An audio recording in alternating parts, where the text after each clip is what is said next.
Have you ever wanted to be a true gentleman? If so, you have come to the right place, my good sir, or dear lady, whichever you are. It's Adler, Adler, it's the Adler Show. Step 1 in being a gentleman is having a British accent, which naturally means I'm going to do the rest of this video in a British accent.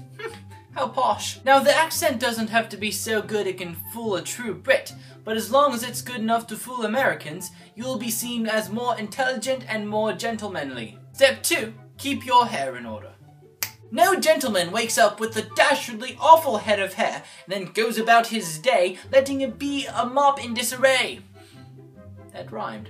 A gentleman is one who's able to keep things in order, and if he's not able to keep his head in order, he does not have what it takes to be a gentleman. Step 3, be courteous. Being courteous is a big part of being a gentleman. If you're not courteous, you won't get anywhere. Also, a little side note here, if you are homeschooled, take a closer look at the first 5 letters of the word courteous. C-O-U-R-T, court. And what does that make you think of? Courting! Correct! So remember, courtesy is the key to courting. The trick to being courteous and mastering overall chivalry is going out of your way to be nice to people. Is there someone behind you as you're walking through a door? Open the door for them. Does someone need help carrying something?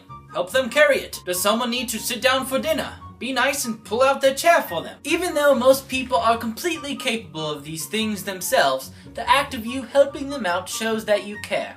It's not an act of belittlement, it's an act of kindness. Step 4, don't be courteous to the point of annoyance. Now let's say you are walking up to a building, and you open the door, look behind you to see if there's anyone that you can hold the door open for, and there is a lass about 80 yards away. You now have a choice. You can either open the door for her, or walk on right through, letting her open the door herself. Which is the more gentlemanly thing to do? If you answered hold the door open for her, you are wrong. The gentlemanly thing to do in this case is to let her open the door herself. If you do hold the door open for her, then there's this pressure for her to jog up to the door because you are standing there with the door open. And is making someone unnecessarily jog a gentlemanly thing to do?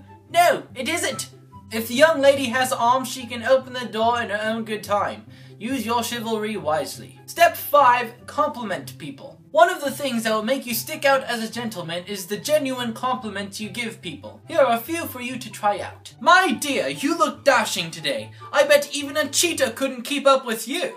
Wow, your hair is gorgeous. The way you arrange those dead protein filaments is just astonishing. Your fragrance is most delightful. You could hide in a landfill and I'd be able to find you while completely blindfolded. Your eyes are beautiful. I wish I could keep them on my shelf so I could look into them each day. On second thought, that one isn't very good. Don't give that compliment. Your smile is so radiant it could blind a bat. Your nose is absolutely marvelous. Its pristine features make even the great Sphinx jealous. Congratulations, you are now 5 steps closer to being a gentleman than you were before you watched this video. I shall return in a week's time, so until next time, stay awkward.